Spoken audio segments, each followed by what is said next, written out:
And those issues right now, we're losing the day on. Yes, we are. That's why there's a need for us to stand up now, to put men in the office who can push back using the Constitution. That's why I want to go. I think God has called me to this moment. And I don't make any doubt bones about it.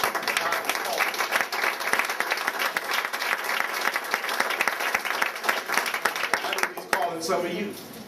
He's calling many of you. He's calling you to this moment. It reminds me of Moses. Moses was a man who was put on assignment. He had an assignment to fulfill. We got an assignment, men and women, and that's the rescue of this republic.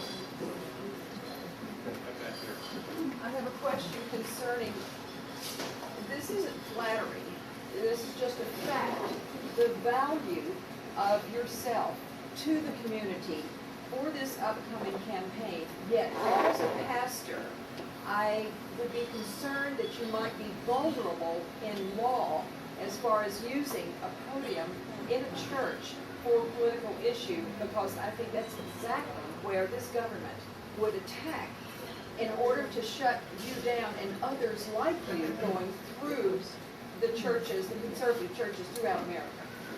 I think you would be right if there wasn't such a thing called the First Amendment to the Constitution. That's right. That's right. But the tax exempt issue is what... I'm not tax exempt. Okay. And what most of these pastors need to do is say, take your tax exempt and flip off.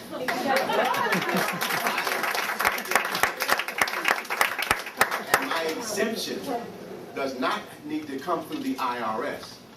My exemption is in the Constitution. Congress shall make no law respecting the establishment of religion or the prohibition of the free exercise thereof. That's in the First Amendment. And that's what I'm standing on. And I will speak to those issues from my pulpit, because there's three institutions that my God created.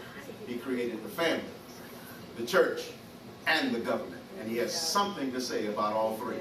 And I, as His prophet,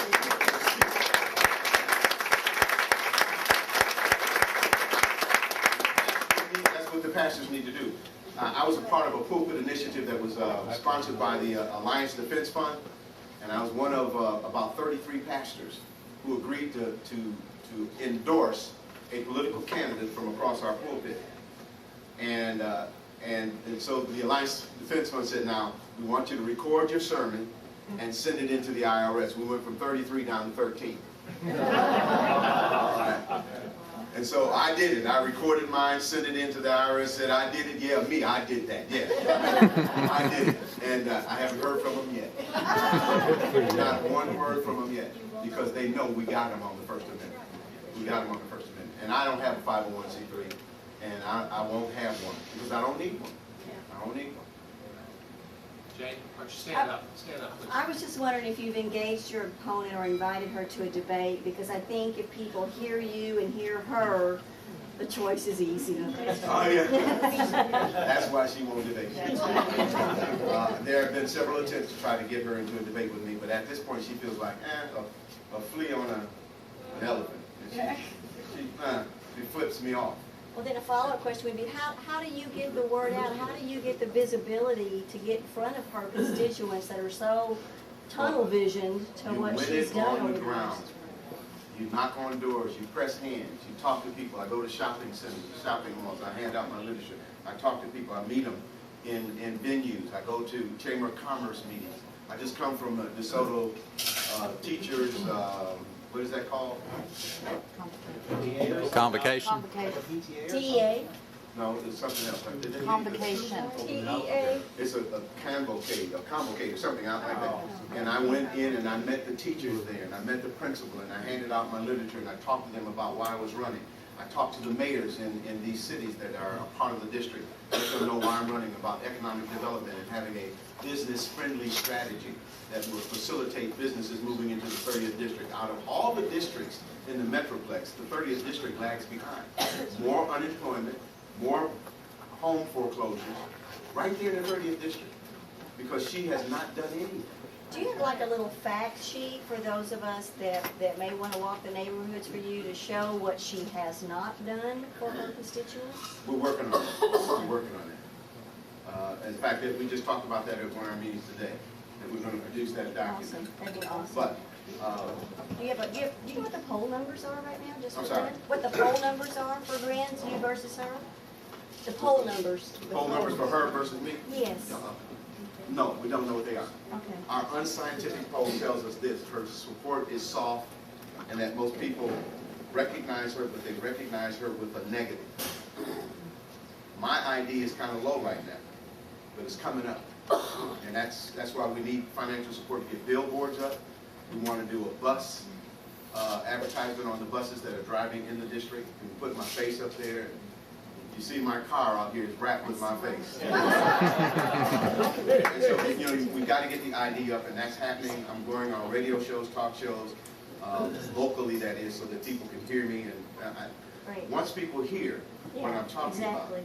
about, it's an easy sale. It's an Amen. easy sale. Yep. Awareness, just say one thing, in January, I went down and walked in Lakewood for Pastor Broden, and I would say 25 to 30% of the people that I finally got to talk to thought that Pete Sessions was their congressman.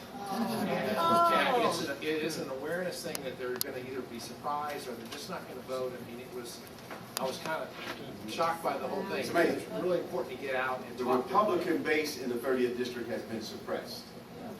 Has been suppressed because they don't believe that they can win.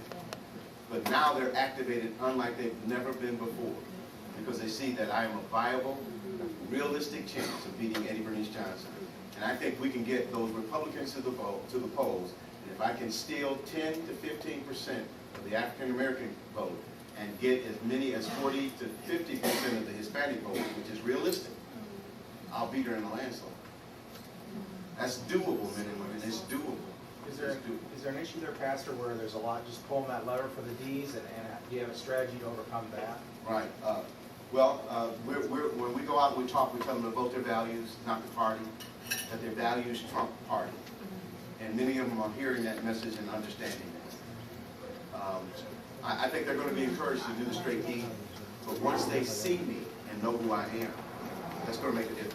Well, I was at Tony Evans' conference, and it was probably at least 80% men of color, and you were getting a lot of, I mean, the crowd was with you. Right. The crowd was And they with you. came up to see me afterwards, so you know it was a good experience. Ken? Speaking for myself, I very much appreciate you coming here and sharing, which is typically not the case where you have strong opinions about, and you've taken a strong position on a lot of the major issues. There's another major issue out there, and a lot of candidates sidestep it, but illegal immigration. What are your thoughts, and specifically, what are your suggestions on how it ought to be handled?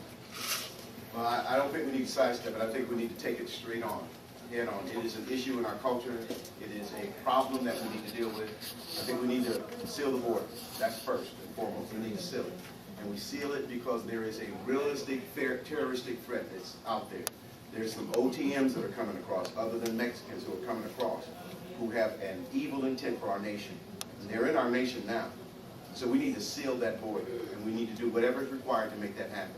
The second thing is to fix immigration. Immigration is broken, and we need to fix it. We need to streamline it. We need to find ways to make it work in the 21st century economy and the 21st century needs that are in our country today.